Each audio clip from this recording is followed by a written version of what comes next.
Mr. Paswad, my question is, which is in the minds of thousands of people. You are one of the most eligible bachelors of the country. Let me finish. And probably the only one who's unmarried in the Council of Ministers, if I may say so. So you must be getting hundreds of proposals, if not in thousands. So any wedding plans this year, next year? And if you are getting the proposals, how are you processing it? I don't know. I think my mother's processing most of it, but I don't know how to answer these questions. I've already started turning red. I don't see myself getting married for a couple of years at least, because I have state elections coming in Bihar. So that's my next priority. And I think marriage is also a huge responsibility. And you can't just be occupied in your work and, give this for an excuse to your better half that, it's my work is my priority. If your work is your priority, then set your priority clear. I think I am very clear with my priority that I'm married to my work. And if I don't have time for my better half, so I should not get into that. So, Chirag ji, I am from the same constituency from where you elected as an MP. So when I look back, like 30 years back, you said that you were 90s kid, same here. So 30 साल पहले तक देखते हैं तो development के नाम पे we just see the bridges, the flyovers, the roads that was made. उसके बाद अगर हम बात करें तो education infrastructure, city में traffic jam के issues जो across state है, जो industries नहीं है, स्टूडेंट्स को अगर बेहतर पढ़ाई करनी है तो migration is the only way out for them. So all in that situation, and you are going to be there for at least many more decades to be the face of the state. So how do you see, what's your vision for the state and how do you plan to achieve the vision? So Bihar first, Bihari first, जैसा मैंने कहा, this vision document caters to all the problems that my state faces today. मतलब मेरे पास आप कोई भी बिहार की समस्या रखें, मेरे पास उसका समाधान होगा. आपने एजुकेशन की बात की, मतलब हमारा वो राज्य है जहाँ पे नालंदा यूनिवर्सिटी पे हम लोग तब फक्र करते थे जब देश तो भूल जाइए दुनिया में कोई शिक्षा के महत्व को नहीं समझता था. तब हम लोग और आज भी मेरे प्रधानमंत्री जब G20 देशों के राष्ट्र अध्यक्ष आते हैं तो बैकड्रॉप में नालंदा यूनिवर्सिटी की तस्वीर वो रखते हैं और वहां पे उन राष्ट्र अध्यक्षों से मुलाकात करते हैं. वहां से एक ऐसी सिचुएशन आई जहां पर आज शिक्षा के नाम पर हमारे राज्य में ज्यादा कुछ रहा नहीं. आज भी मेरे बच्चे कोटा जाते हैं पढ़ने के लिए. कोटा में पढ़ने वाला बिहारी, पढ़ाने वाला बिहारी, अधिकांश शैक्षिक संस्थानों के मालिक बिहारी, पर व्यवस्था राजस्थानी. क्यों ये व्यवस्था पटना में, भागलपुर में, मुजफ्फरपुर में, बिहार के अलग अलग पॉकेट्स में नहीं हो सकती? But the problem is that vision needs to be there and that needs to be implemented. आज अब बिहार के विकास की अगर हम लोग बात करें, किसी भी राज्य का विकास वहां के राजस्व पे, आप रेवेन्यू कितना वहां से जनरेट करते हैं. मेरा एक ऐसा प्रदेश है जहां पे टूरिज्म की अनंत संभावनाएं हैं और खासतौर पर रिलीजियस टूरिज्म की. अगर अयोध्या में एक भव्य राम मंदिर का निर्माण हो सकता है तो मेरी माता सीता का वही मंदिर सीतामढ़ी में क्यों नहीं बन सकता? मैं आस्तिक हूं, मैं पूजा पाठ में विश्वास रखता हूं. जो आस्तिक हैं उनकी आस्था एक तरफ, उसको तो सम्मान मिलेगा ही मिलेगा, पर उससे रेवेन्यू कितना जनरेट होगा? आज आप उत्तर प्रदेश में देख लीजिए, अयोध्या में राम मंदिर बनने की वजह से टूरिज्म वहां का कितना बढ़ने लग गया. ऐसे ही सीतामढ़ी में, और मैं तो कहता हूँ 6 लेन का एक कॉरिडोर बन जाए. हर वो व्यक्ति जो अयोध्या जाए भगवान राम के दर्शन करने, वो माता सीता का आशीर्वाद लेने सीतामढ़ी आए. ये एक चीज हो गया. गुरु गोविंद सिंह जी की धरती है वो, भगवान महावीर की धरती है, गौतम बुद्ध की धरती है. अगर इसको रिलीजियस टूरिज्म के तौर पर ही अगर हम लोग इसको विकसित करने लग जाए, बट ये तमाम चीजें it's like a vicious circle, मतलब इतनी इंटर रिलेटेड है. टूरिज्म तब आपका बढ़ेगा जब वहां पे क्राइम रेट घटेगा, जब लोगों को विश्वास होगा कि मैं जा रहा हूं और मैं सुरक्षित हूं. मुझे लगता है हर इस स्तर पर हम लोग को काम करने की जरूरत है. मैंने किसानों का जिक्र किया ही कि अगर आप प्रोसेसिंग यूनिट्स अगर आप वहां पे लगाने लग जाए तो वहां पे किसानों की आमदनी बढ़ेगी. मैं कोई भविष्यवक्ता नहीं हूं, बट ये हालात देखिएगा आने वाले एक आध महीने में पुनः आधा बिहार बाढ़ में डूबेगा, आधा सुखाड़ से प्रभावित रहेगा। इंटरलिंकिंग ऑफ द रिवर्स की योजना पे मैंने लंबे समय से आग्रह किया कि हम लोग को काम करने की जरूरत है। सिंचाई की समस्या का भी समाधान होगा, बाढ़ सुखाड़ की समस्या से भी हम लोग को निजात मिलेगा। तो नदियों को जोड़ने की एक महत्वपूर्ण और एक बड़ी योजना है जिस पर हम लोग को काम करने की जरूरत है। तो अगर इन तमाम सेक्टर्स पे इंडिविजुअली अगर हम लोग फोकस करने लग जाएं, शिक्षा को भी हम लोग इम्प्रूव करें, और सबसे बड़ी बात भाई, जब तक हम लोग पलायन को नहीं रोकेंगे, माइग्रेशन जब तक नहीं रुकेगा हमारे स्टेट से, तब तक आज बिहार में कोई ऐसा परिवार नहीं है जो थोड़ा सा भी सक्षम होता है तो सबसे पहले अपने बेटा और बेटी को पढ़ने के लिए बाहर भेजता है। वो दूसरे राज्यों में जाएंगे, वहां पे शिक्षा करेंगे, वहीं पर नौकरी करेंगे, वहीं पे घर खरीदेंगे, वहीं पे शादी करेंगे, वहीं पे बच्चे पैदा करेंगे, और फिर उसी राज्य के होके रह जाएंगे और अपने राज्य में प्रवासी कहलाते हैं। तो जब तक हम लोग इसको नहीं रोकेंगे, जब तक हम लोग रिटेन नहीं कर पाएंगे, बिहारियों के सामर्थ्य में मुझे नहीं लगता किसी को भी कोई प्रश्न चिन्ह है या होना चाहिए। आज मीडिया हाउसेज में देख लीजिए, आपको अच्छी पोस्टों पे आपको बिहारी मिलेंगे, बिजनेस हाउसेज में सीईओ सीएफओज आपको बिहारी मिलेंगे, मेडिकल कॉलेजेस हॉस्पिटल में एचओडीज आपको बिहारी मिलेंगे, नीडलेस टू से maximum number of IAS IPS officers आपको बिहारी मिलेंगे। दूसरे देशों में चले जाइए, स्टार्टअप इनोवेशन के नए आइडियाज देने वाले आपको बिहारी मिल जाएंगे। तो जब बिहारी इतना आगे, बिहार इतना पीछे क्यों? ये सवाल का हम लोग का जवाब ढूंढने की हम लोग को जरूरत है। तो ऐसे में मुझे लगता है कि अगर इन तमाम विषयों पर अगर साथ मिलकर अगर हम लोग काम करने लगे, और शिक्षा जो मैंने सबसे पहले रखा, जब तक हम लोग शिक्षित नहीं होंगे, जब तक शिक्षा बिहार में नहीं आएगी, राजनीतिक दल हम लोग को जातियों में ही बांटते रहेंगे, जात पात धर्म मजहब की राजनीति करते रहेंगे, अपना अपना वोट बैंक क्रिएट करते रहेंगे। इससे उठकर अब हर बिहारी को सोचने की जरूरत है। Paswan ji, you had a portfolio which is very close to Prime Minister Modi as well. Budget around the corner. Do you expect some new scheme, more allocation? What's your wish list for the budget? Well, I mean, of course, my wish list is really high, but then yes, I mean, I do understand because this is the budget for the rest of the financial year. So I mean, I do understand there will be a lot of concerns and a lot of limitations in it.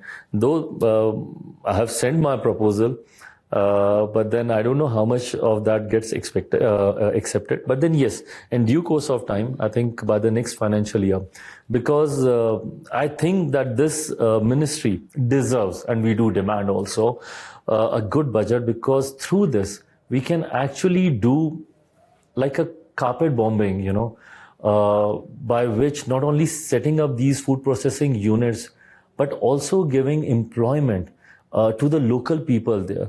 So I think, and rightly said, I think my Prime Minister, this ministry is very, very, very close to him.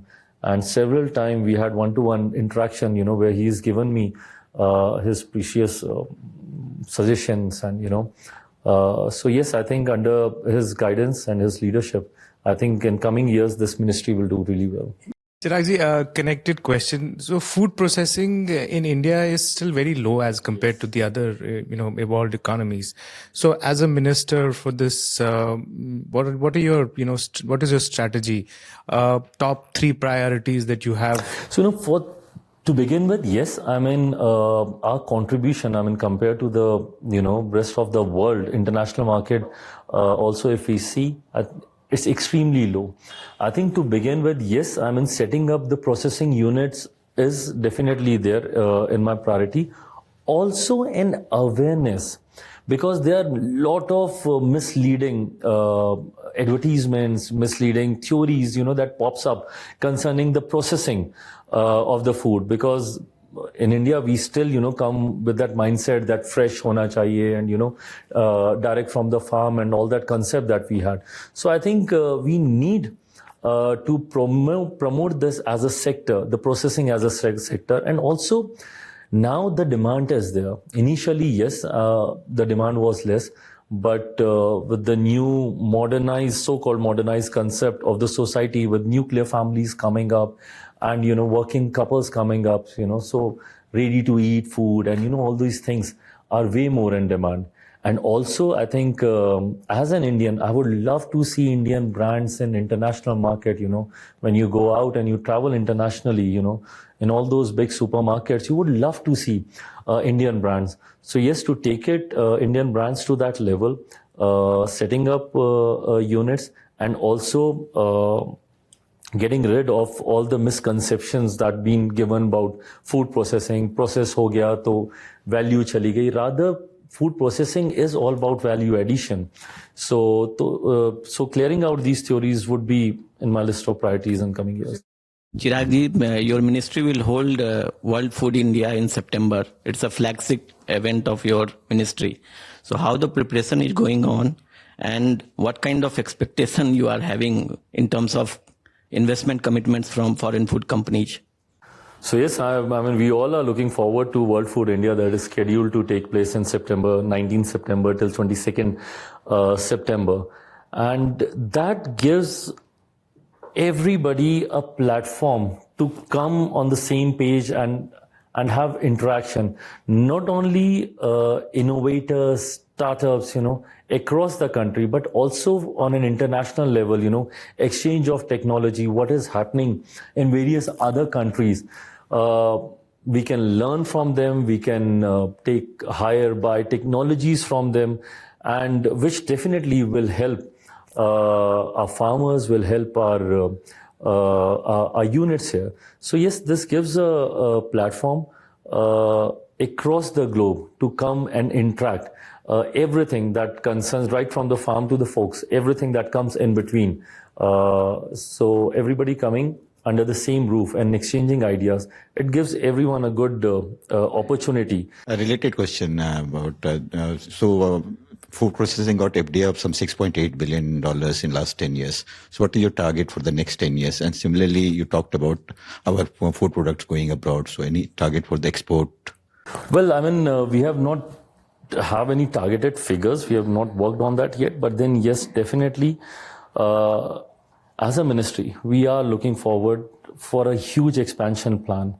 Not only at the national level, as I said, coming up with these cluster units and a lot of schemes that we run, PMFE, like the other day I was in Srinagar, and I was really happy to see the beneficiaries of these schemes, who comes from the very rural part of the country, and they are doing so good.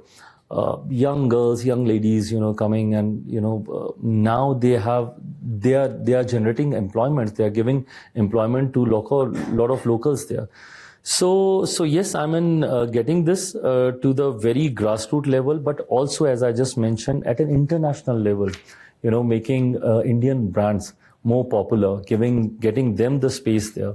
So yes, these are the things. There are a lot of international standards which still, because of the weather conditions here, we are not able to meet up to the standards there, and is the reason why we are not able to penetrate the international market that much. But then that is also something that we are working on very seriously. So I think over the years, we see this making a huge impact. So Chirag, you already spoke about Bihar as a possible place for setting up a banana food processing, for example. Have any proposals come from other states also where you could set up food processing, which can be focused? Can you give us some details of those states? I had a meeting with the minister of the concerned ministry from Punjab. So their proposal from their side, there are a lot of proposals from Northeast. I had a meeting with the Meghalaya Chief Minister Konark Sangma the other day.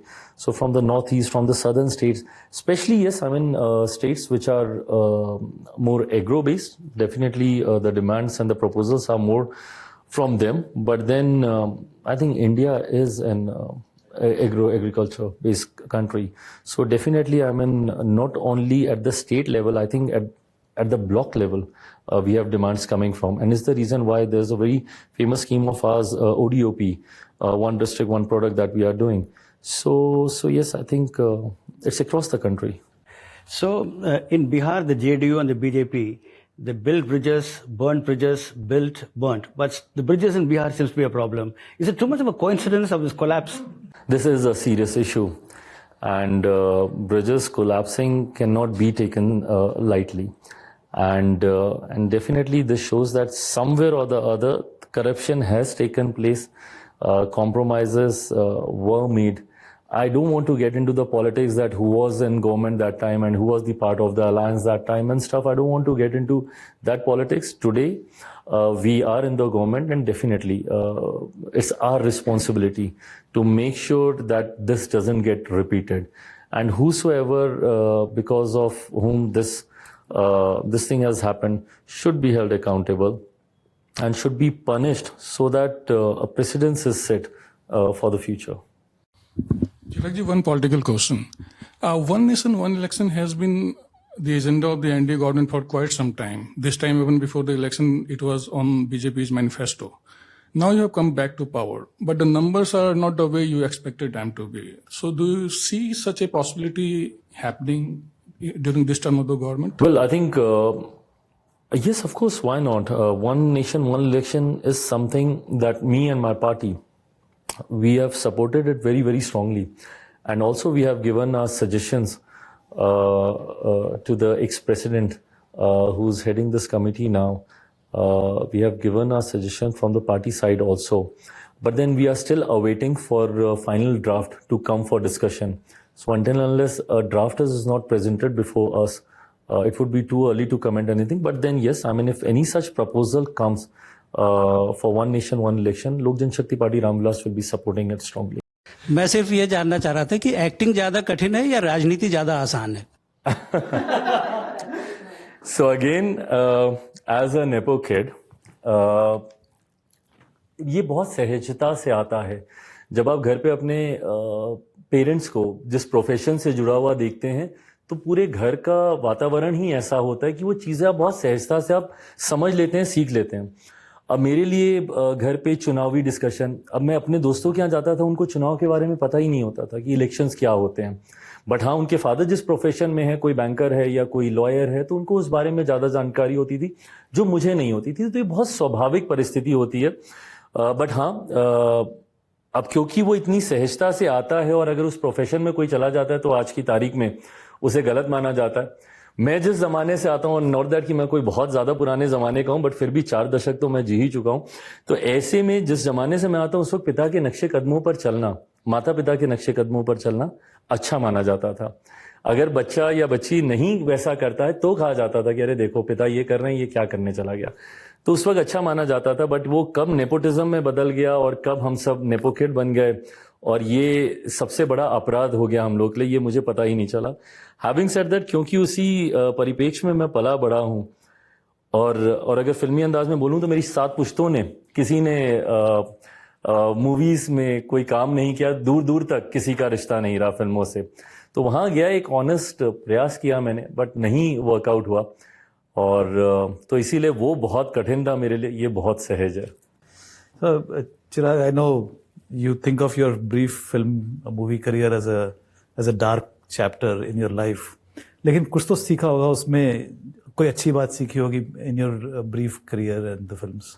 I think that gave me an absolute clarity कि क्या नहीं करना है जीवन में. So I was very clear कि वो तो नहीं करना है. No, and that also gave me a clarity about this. मैं शुरू में जरूर मैं इस बात को मैं मानता था कि मुझे राजनीति में आना है, बट जब तक कोई चीज को करने की जिद आप में नहीं होना, मुझे नहीं लगता कि आप 100% कर सकते हैं. उस जिद के पनपने के कारण होने चाहिए और मुझे लगता है वो कारण मुझे वहां से मिला. अगर मैं वहां नहीं जाता, अपने कंफर्ट जोन से बाहर नहीं निकलता. दिल्ली में ऑफ कोर्स मम्मी पापा सबने एक प्रोटेक्टिव एक एनवायरनमेंट तो दिया ही था. तो पहली बार मैं अपने कंफर्ट जोन से बाहर निकला, बाहर की दुनिया को उस तरीके से देखा, इन बातों को अनुभव किया जो मैंने कहा कि कैसे बिहारियों को अपमानित किया जाता, बिहारी शब्द को गाली बनाया जाता. क्योंकि यहाँ पे जिस एनवायरनमेंट में रहता, मेरे सामने शायद कोई हिम्मत नहीं करता इस तरीके की भाषा का इस्तेमाल करने का. बट वहाँ पे क्योंकि कोई ऐसा पर्दा नहीं था, बैरियर्स नहीं थे, तो सारी चीज़ों का खुल के मैंने एक्सपीरियंस किया. और मुझे लगता है उस चीज़ ने मेरे अंदर वो जिद जो अभी भी उतनी ही वो आग तेज है कि बिहारियों के सम्मान की लड़ाई लड़नी है, उनकी अस्मिता की लड़ाई लड़नी है, ये जिद मुझे वहाँ से मिली. और आई थिंक जब आपका पैशन आपका प्रोफेशन बन जाए उससे खूबसूरत और कुछ हो नहीं सकता. सो आई थिंक वो पैशन डेवलप करने में मुंबई का बहुत बड़ा योगदान है. चिराग जी, कास्ट सेंसस को लेकर के काफी दलों ने डिमांड्स उठाई हैं, काफी बातचीत चल रही है. आपका क्या उसके ऊपर में अप्रोच है? What is your perspective on it? मैं बिल्कुल इस बात का पक्षधर हूं कि caste census across the country होना चाहिए. बिहार में इसको हम लोग कर चुके हैं. कई योजनाएं राष्ट्रीय और स्टेट के लेवल पे भी तैयार की जाती हैं जो जातियों पर आधारित होती हैं, उनके अपलिफ्टमेंट को लेकर होती हैं. ऐसे में उस जाति की आबादी कितनी है, ये सही आंकड़े कम से कम सरकार के पास होने चाहिए कि अगर आप किसी जाति को लेकर अगर आप कोई योजना बना रहे हैं, उनके अपलिफ्टमेंट को लेकर, उनको मुख्य धारा के साथ जोड़ने को लेकर, तो आप सही अनुपात में राशि आवंटित कर सकें. उसके लिए उसकी आबादी कितनी है, ये जानकारी आपके पास होनी चाहिए. कई बार माननीय न्यायालय के द्वारा भी विभिन्न विषयों में जाति की आबादी के आंकड़े मांगे जाते हैं जो संभवतः शायद सरकार के पास सही आंकड़े नहीं हो.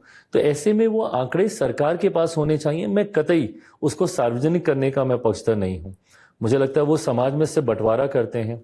हमारे राज्य में उसको सार्वजनिक किया गया. सार्वजनिक करने से पहले हम लोग जाति वाले थे, अब हम लोग परसेंटेज वाले हो गए. तुम 4% वाले हो, हम 3.5% वाले हैं, वो 7% वाले हैं, तो कोई 19% वाला है. तो ये सिर्फ डिवाइड करता है. तो मैं नहीं मानता कि इसको सार्वजनिक करना चाहिए, बट सरकारों के पास ये आंकड़े जरूर होने चाहिए. तो इस बार जब सेंसस होगा, क्या आपकी ये मांग रहेगी कि उसमें हो कास्ट सेंसस, क्योंकि अभी सेंसस ड्यू है? बिल्कुल बिल्कुल बिल्कुल बिल्कुल मैं चाहूंगा. Paswan ji, your views on Uniform Civil Code, do you support it? It's part of BJP's manifesto as well? Well, again, as I answered about One Nation, One Election, we don't have a draft for it yet. And until unless we don't go through that draft, because there are a lot of concerns that how can you bring, India is a country of diversities, right from top north to down south, right from east to west, you know. There are different cultures, there are different languages, you know, there are different lifestyle, everything is different. So how can you bring everyone under one umbrella?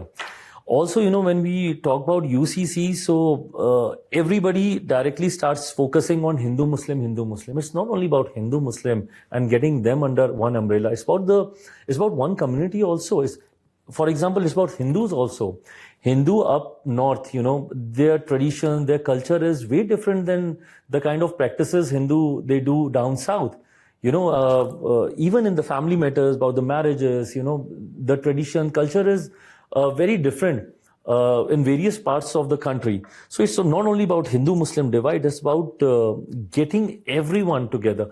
Also, concerning tribals, now in Chhattisgarh, I think tribals been kept out of this. So how can you get them under this umbrella? So until unless a draft doesn't come, I don't think I'll be able to answer this question. Chirag, you've spoken about your admiration for the Prime Minister. Are there any opposition leaders also that you admire? And what kind of relationship do you have with the opposition leaders? I think it's good equation, and I've learned it from my father. My father used to have beautiful relationship with everyone across the party line. And I think my father was very, very clear. So am I. You know, when the question was asked for my chief minister, I'm very clear that my concern with my chief minister is only concerning his policies, not with him as an individual. And even when I was out of the alliance or I was not with them, that time also, whenever I used to meet my chief minister, I used to go and touch his feet, take his blessings. So this is something that I have learned from my father, and he used to have very good relation across the party line. And so do I. I'm in my state, I'm in one of the biggest opposition party, Rashtriya Janata Dal. Their senior leaders, they all are like my family members, and I've said this on record many a times. Tejasvi is like my younger brother. Laluji is like father to me, but then that's on a personal level only. When it comes to the political part of it, definitely I will say whatever that's not correct. Any leaders that you admire in the opposition? Admire would be a strong word. I think I'll just keep that to my Prime Minister only. But then, yes, on and off, whom should I name? I don't think I can name anyone. But then, yeah, something or the other is good in someone or the other. kept the word admire for the Prime Minister, but what is your equation like with him? I think it's good. I think Only professional or at personal level, there's an equation. So again, my Prime Minister is very clear on the professional level and at the personal level. I think personally, my Prime Minister was there always with me and my family. During my difficult times also, in the past 3 years also, I remember him giving me a call every 3 months, 4 months, and just to check up that how am I doing and stuff. At a personal level, when I was going through one of the most difficult times of my life and my father was in hospital, so my Prime Minister was there throughout. Imagine being the Prime Minister of a country, he used to call me twice directly on my mobile, and morning sharp at 8:30 and around 10:30 at night. And not only he used to inquire about my father's health, rather he used to give me suggestion after speaking to the doctors and taking second opinions and stuff. He used to suggest me that we can do this and we can do that. So I think on a personal level, he's been there always for me and for my family. I think I'm one of those very few blessed ones, whom my Prime Minister has given a nice tight hug. The way he spoke for me, I think this matters a lot to me when he came to my constituency in Hajipur. And I think for 5 minutes continuously, he was speaking about me, that how he was noticing me right from 2014, my presence in Parliament and how I used to come prepare, and, how he discussed this during a cabinet meeting also, so these things he was speaking while he was addressing the people of my constituency there in Hajipur. So yes, on a personal level, but then yes, on the political level, then, it's very different. You admire Prime Minister, and what are your views for Rahul Gandhi? Well, Rahul ji, off late though, I see him taking his responsibilities a bit more seriously. But then initially, we always felt that he's extremely reluctant in politics. I think one of the reasons why my father left UPA was because he couldn't meet Rahul ji. Me and my father used to meet respected Sonia ji repeatedly. And every time she used to ask us to go and meet Rahul ji. And I think my father kept trying for good 3 to 4 months to meet Rahul ji. And not even a single meeting could take place. So I think that was one of the reasons why my father was very upset. Being one of the senior leaders and an important ally in UPA government, he was not given time by Rahul ji to meet. So yes, initially I used to feel a lot of reluctance. Now I think, yes, he is getting a little more responsible, but then I still don't appreciate his kind of politics. As an LOP, the kind of speech that was given by him, where forget about disrespecting various religion. I'm a huge Shiv Bhakt, and when he was showing those pictures of Mahadev, and the way he was keeping it on the table and keeping all the rest of the papers over that image, yes, that hurts me, and I think to a lot of others who believe in Mahadev. But then also the way he was making personal remarks on my Prime Minister or on the chair, I don't think that these things are needed. And I think as an LOP, he comes with a huge responsibility also. So, but then so I don't really understand that. I don't really understand his kind of politics. But then he was one of the reasons that time why we left UPA. तो जब राहुल गांधी ने आपके पिताजी से मिलने से इनकार कर दिया, तो वो क्या जानबूझ के was it meant to be a slight or was it just irresponsibility? I don't know. I think reluctance is the word that I used. नहीं मिलने का समय उनके द्वारा दिया गया, पता नहीं कारण क्या था, नहीं मिलना चाहते थे या मिलना ज़रूरी नहीं समझते थे, कारण मुझे नहीं पता, बट हाँ नहीं मुलाकात, खैर मेरे लिए अच्छा ही है, क्योंकि अगर मुलाकात हो जाती तो शायद एनडीए में आने के लिए पापा को कन्विंस करना मुश्किल होता.